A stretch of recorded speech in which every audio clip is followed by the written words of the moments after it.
Pasensya! Hanggang bukas ng buhay ko, lahat ng pagsubok kakayanin ko. Babaguhin ang buong mundo.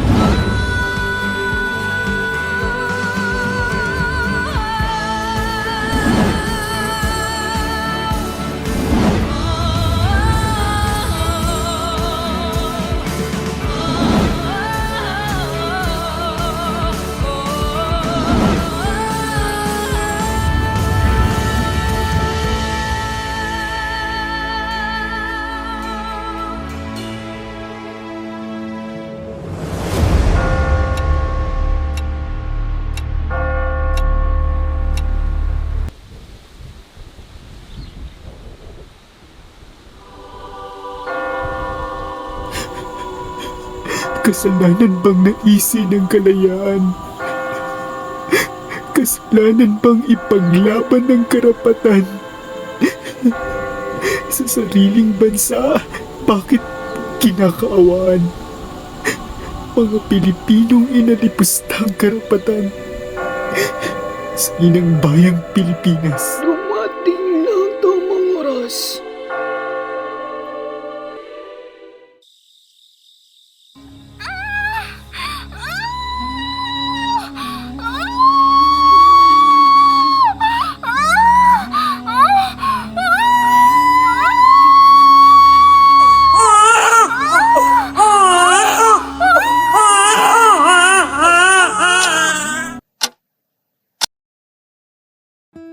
Kapag ka ang baya'y sadyang umiibig sa kanyang salitang kaloob ng langit, sanlang kalayaan nasa ring masapit, katulad ng ibong nasa himpapawid, pagkat ang salita'y isang kahatulan sa bayan, sa nayo't mga kaharian, at ang isang tao'y katulad, kabagay ng alinmang likha noong kalayaan. Alam mo ba ang kwento ng alamat ng gamot-gamot anak?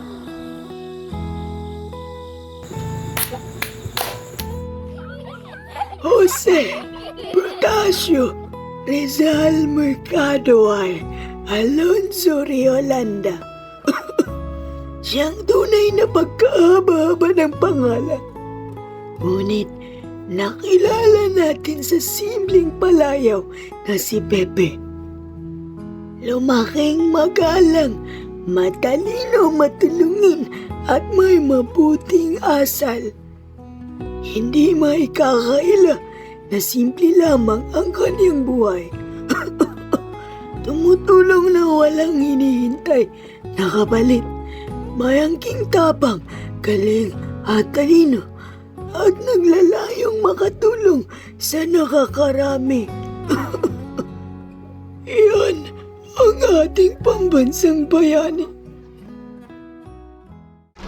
Sa bawat luhang pumatak sa mga mata ni Pepe, nang dahil sa pagkamatay ng kanyang kapatid na si Concepcion, ang naging lakas niya sa pagtupad ng kanyang mga pangarap, hindi lang para sa sarili niya, kundi pati na rin sa bawat Pilipino. Kumuha ng tagapagturo ang mga magulang ni Pepe. Ito ay sina Maestro Celestino para sa paksang pagbasa, pagsulat, relihiyon at matematika. Si Maestro Lucas Padua naman para sa Latina at wikang Espanyol. At si Maestro Leon Monroy para sa kalagahan ng sining.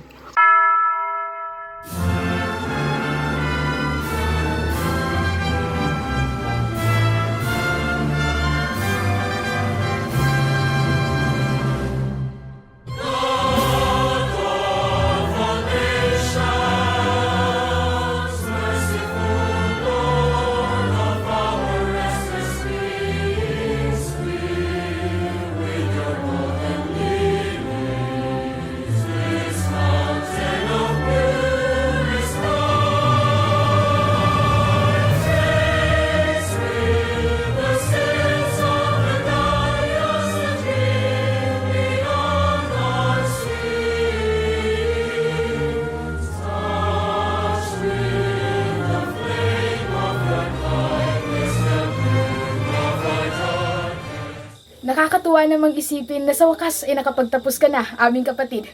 Paniguradong magiging maayos ang inaharap mo, Pepe. Siyang tunay ate sa Tonina, sa taglay ng katalinuhan at kasipagan ni Pepe, tiyak magtatagumpay ka sa buhay, aming kapatid. Isipin niyo yon, ang batang patpatin at walang ibang hili kundi ang magbasa at tulungan ng ating mga kapitbahay sa mga maliliit na bagay, ang ngayon ay magkukolehiyo na. Mga kapatid, tayo'y manalangin para sa ating kapatid na si Pepe. Mahabaging Panginoon, gabayan ninyo po ang aming minamahal na kapatid na si Pepe. Alam po namin hindi madali ang buhay na kahaharapin niya sa kolehiyo. Ilayunin niyo po siya sa anumang uri ng kapahamakan.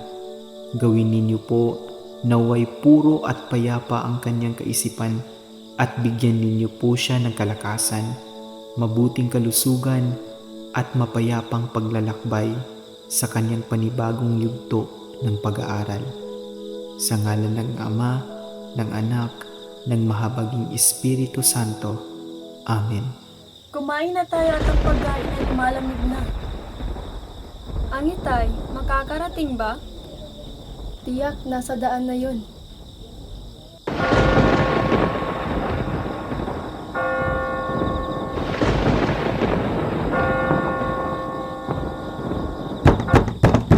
Ako nang magbubukas, mga kapatid. O Lola, ano po ang atin? Apo, mag-iingat ka. Makinig ka sa payo ng iyong ina. Kapag sinundan mo ang iyong puso't isipan, at ito ang magdadala sa iyo sa matinding kapahamakan.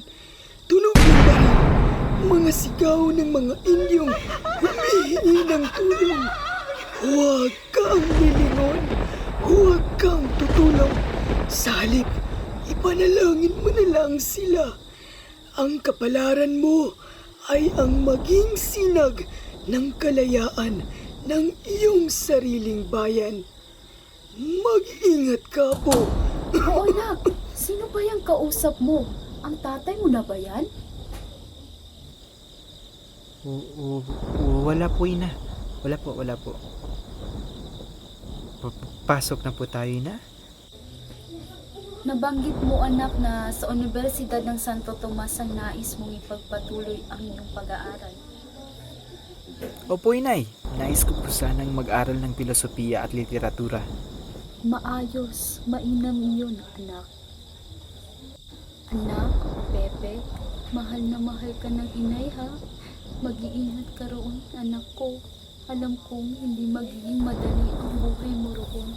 Natatakot lang ako na baka maranasan mong sinapit ng 3 pari. Natatakot ako anak. Ayokong mapahamak ka. Mahal na mahal kita anak ko.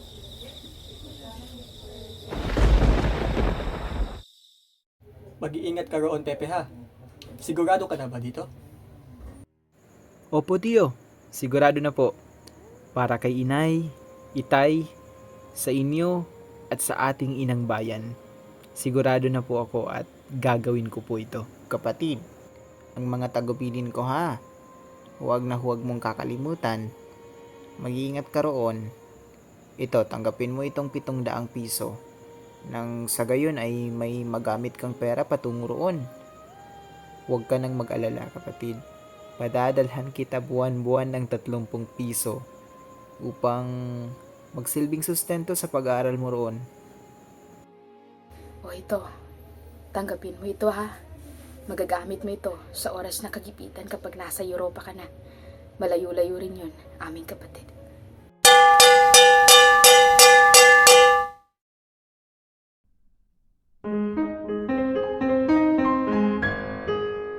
O aking iniirog, tinuring kitang kaibigan at mananatiling kaibigan na lamang. Mahal kong Consuelo, hanggang dito na lang. Naway maging masaya ka sa piling ni Eduardo dahil ako'y hindi mo maaaring ibigin sapagkat may mahal na ako sa aming bayan. At iyon ay si Leonor, ang aking sintang iniirog sa silangan.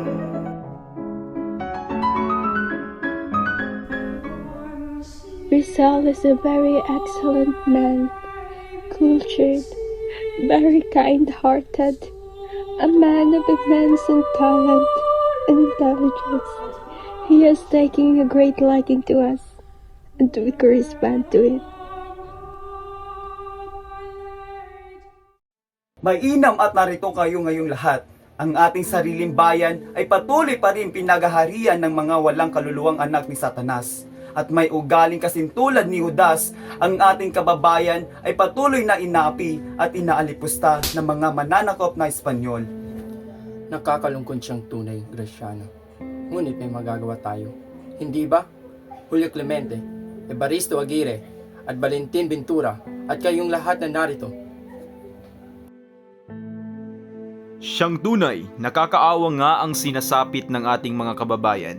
At dahil riyan, naway basbasan at pahintulutan ninyo akong isulat ang aking nobela na nagmula sa ideya ng Stow's Uncle Tom's Cabin. Ang pamagat na ito ay Noli Me Tangere o sa Pilipino, huwag mo akong salingin o huwag mo akong hawakan. Paumanhin at hindi kami sumasang-ayon diyan. Kung ito ang aking kapalaran, ay taus-puso kong tatanggapin. Sa ngalan ng bansa, sa ngalan ng Pilipinas, ako ang magsisilbing tanglaw ng kalayaan at kapayapaan. Kapag sinundan mo ang iyong puso't isipan, at ito ang magdadala sa iyo sa matinding kapahamakan.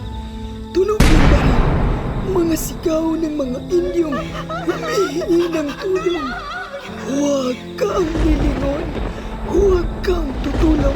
Sa halip, ipanalangin mo na lang sila.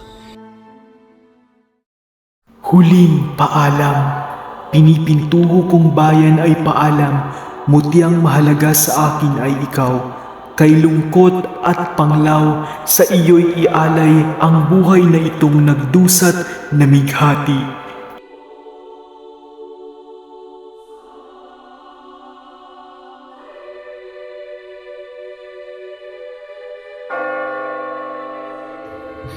Maraming salamat, anak, dahil ginamot mo ang aking mga mata.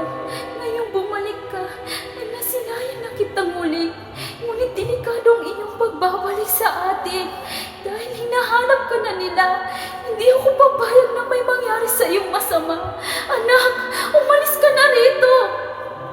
Ikaw ay pupulutin sa pagkagalupay at kinalalagyan ng masamang hirap. Munting alaalang tanging maiiwan ng aking pag-ibig na hanggang libingan. Consumatomes.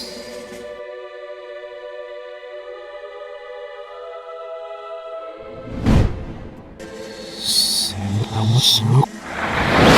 Nangibilan na hanibig.